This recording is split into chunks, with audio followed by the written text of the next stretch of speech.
Hello everyone, welcome back to the my channel the Nishant coaching centre. आज हम start करेंगे class 8 का some natural phenomena. इसके अंदर हम पढ़ेंगे साइक्लोन्स, अर्थक्वेक, लाइटिंग, फ्लड्स। ठीक है, तो हम यहाँ से पहले लाइटिंग से स्टार्ट करते हैं। लाइटिंग क्या है, मैं पेन ले लेता हूँ एक। तो लाइटिंग क्या है?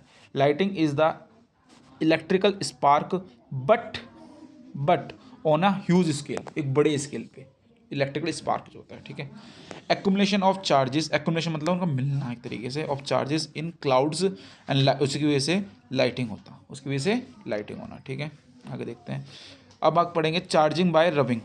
चार्जिंग बाय रबिंग, रबिंग मतलब होता है किसी चीज़ को घिसना, किसी चीज़ को घिसना। जैसे कि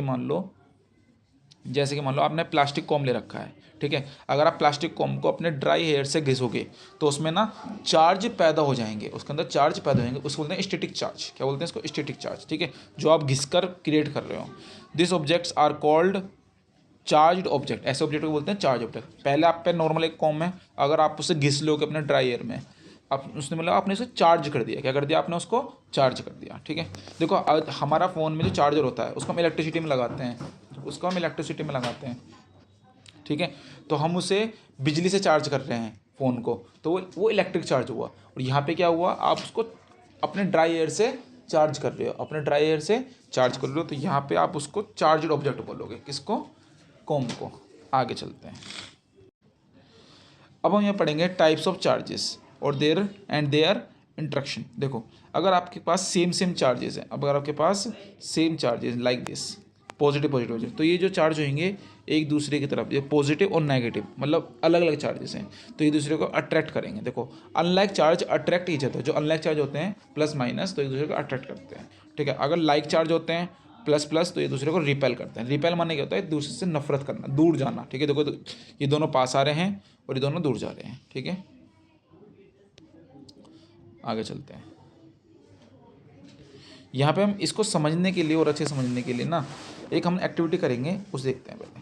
देखो, the electric charge generated by the rubbing are static charge. ठीक है, ध्यान से रखना, जो इलेक्ट्रिक चार्ज बनते हैं, जो जनरेट होते हैं किसके? रबिंग से। किससे? रबिंग से। उसे बोलते हैं स्टैटिक चार्ज। क्या बोलते हैं उसको? Static. They do not move by themselves, ये खुद से नहीं मूव होते। ठीक है, खुद से मूव नहीं होते। आगे चलते हैं। When charge move they constitute an electric current. अगर कोई चार्ज मूव हो रहा है तो इसका मतलब इलेक्ट्रिक करंट है। हमारे घर में जितनी बिजली के काम होता है, इलेक्ट्रिसिटी काम होता है, वहाँ पे चार्ज मूव होते हैं। ठीक है, तो मतलब क्या है? इलेक्ट्रिक चार्ज है। ठीक है, जो स्टैटिक चार्ज है वो खुद से मूव नहीं होते। ठीक है, समझ में आ गया? उनको ट्रांसफ़र करना पड़ता है। उनको करना पड़ता है, ट्रांसफ़र करना पड़ता है। अब हम उसी को समझने के लिए ना एक एक्टिविटी करेंगे जिसे बोलेंगे ट्रांसफर ऑफ चार्जेस। देखो, electric charge, motion of charge. जो इलेक्ट्रिक चार्ज होता है, इलेक्ट्रिक करंट होता है, उसमें मोशन ऑफ चार्ज मतलब चार्ज के अंदर मोशन होता है। लेकिन जो स्टैटिक आता है वो स्टैटिक नहीं होता। स्टैटिक का मतलब भी क्या होता है? रुका हुआ, ठहरा हुआ।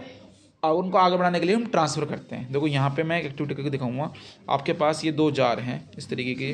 ठीक है, इसको हम पूरा डिटेल में पढ़ते हैं। इसके अंदर आपने एक मेटल डाल दिया, ये वाला आपका मेटल की वायर है, और दो आपने एल्युमिनियम की वो ले ली फॉइल। ठीक है, एल्युमिनियम की फॉइल। अब देखो, पहले केस में मिली हुई, दूसरे केस में अलग अलग हुई है। कैसे हो रहा है देखो, समझते हैं इसको आगे। देखो, थोड़ा डिटेल मैंने समझाने के लिए एक फोटो ली है। ठीक है, ये आपके पास ये क्या है? इलेक्ट्रोस्कोप बोलते हैं। क्या बोलते हैं इसको बच्चों? इलेक्ट्रोस्कोप। ठीक है, ये देखो, इसे क्या बोलते हैं? इलेक्ट्रोस्कोप है। क्या है ये? इलेक्ट्रोस्कोप। इसके अंदर आपने एक मेटल वायर ले लिया, ये आपका मेटल वायर आ रहा है नीचे की तरफ में लिख रखा है, और ये दो वो फॉइल्स हैं, ये क्या है? एल्युमिनियम फॉइल है। क्या है? एल्युमिनियम फॉइल है। ठीक है, समझ में आ गया?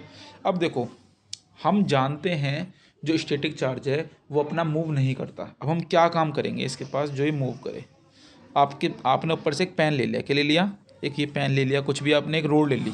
ठीक है, चार्ज ग्लास रोड, मतलब आपने इसको एक रोड ली। यहाँ पे मैं थोड़ा डिटेल समझाता हूँ इसको। ये देखो, आपने क्या काम करा? देखो, इसको यहाँ कर देता हूँ। आपने एक रोड ली, इस रोड को आपने चार्ज कर दिया, तो इसके अंदर पॉजिटिव चार्ज बन गए हैं। पॉजिटिव चार्ज के बाद आपने ना इस वाले जो रोड थी, आपने इस मेटल से टच कर दिया। जैसे ही आप इस मेटल से टच कर रहे हो, जैसे आप इस रोड को इस मेटल वाले टच कर रहे हो, तो ये जो इलेक्ट्रॉन है ट्रांसफ़र हो गए इस मेटल के अंदर।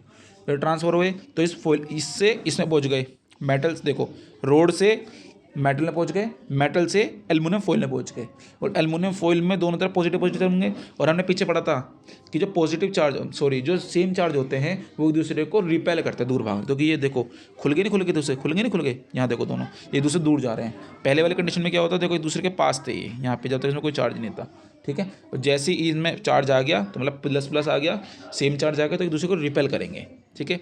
तो इस तरीके से हम समझ सकते हैं कि कैसे हम चार्जेस को ट्रांसफर करते हैं। अब इसको लिखना कैसे वो समझ लेते हैं। देखो ये मैंने यहाँ पे लिख रखा है, चार्ज और रिफिल। चार्ज देखो यहाँ पे लिख रखा है मैंने, मैं पेन ले लेता हूँ।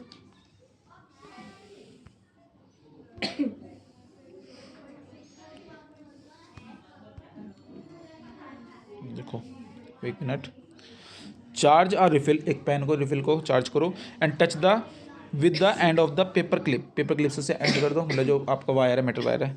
The aluminium foil strips receive the same charge, वो क्या करेंगे, सेम चार्ज प्राप्त करेंगे from the charge refill through the paper clip. Their strips carrying the similar charge, जो स्ट्रिप्स होंगी सिमिलर चार्ज लेंगे, प्लस प्लस, इसका मतलब ईच अदर। तो दिस रिपेल करेंगे, जो सिमिलर चार्ज होंगे करेंगे रिपेल, रिपेल माने एक दूसरे से दूर हो जाएंगे, ठीक है। दिस डिवाइस, जो हम डिवाइस यूज़ कर रहे हैं उसको बोलते हैं electroscope. Such device can be use to test the whether an object is carrying charge और नॉट। ऐसे डिवाइस को हम क्या बोलते हैं, इलेक्ट्रोस्कोप बोलते हैं, जो यूज़ किए जाते हैं कि किसी के अंदर चार्ज है या नहीं है। समझ में आ गया, आगे चलते हैं। देखो आगे स्लाइड पर सेम है, हम यहाँ पे देखो touch the paper clip with the hands. अब हम पेपर क्लिप्स को दोबारा से, जो पेपर क्लिप्स थे वो एल्युमिनियम को, उनको हैंड से टच करो। The aluminium foil strips come back, aluminium जो पहले चौड़ी हो गई थी ना, स्पेस हो गया था, रिपेल हो गई थी, वो दोबारा अपने स्थान पर आ जाएगी टू देयर ओरिजिनल स्टेट। क्यों, कि foil strips lose charges the earth through the body. देखो समझो क्या कहना चाह रहा है, इस वाली बात को थोड़ा डिटेल में समझते हैं। जैसे हमारी बॉडी ने उस पेपर क्लिप को टच करा, तो इसका मतलब जो उसके चार्ज थे ना वो सारे लूज़ हो गए, उसके जो पेपर फॉइल के जो चार्ज थे वो हमारे हाथ में टच हुए और हमारे हाथ से टच होकर हमारी बॉडी में जाके सीधा अर्थ में चले गए, तो वो सारे चार्ज खत्म हो गए। वो सारे चार्ज खत्म, खुद से ख़त्म नहीं होते वो, मैंने तो चार्ज हमेशा स्टेटिक रहते हैं, ठीक है। हमने सिर्फ हाथ से टच करा, हाथ से टच करने के बाद वो चार्ज हमारी बॉडी में आ रहा है और हमारी बॉडी से वो अर्थ में चले गए, तो चार्ज खत्म हो गया। तो दोबारा से जो पेपर फॉइल थी एल्युमिनियम की वो बिल्कुल पास में आ जाएगी। समझ में आ गया भाई। तो this is all about the charges, ठीक है, कैसे चार्ज एक दूसरे को रिपेल करते हैं, कैसे चार्ज एक दूसरे को अट्रैक्ट करते हैं। अगली वीडियो में आगे देखेंगे। Thank you so much.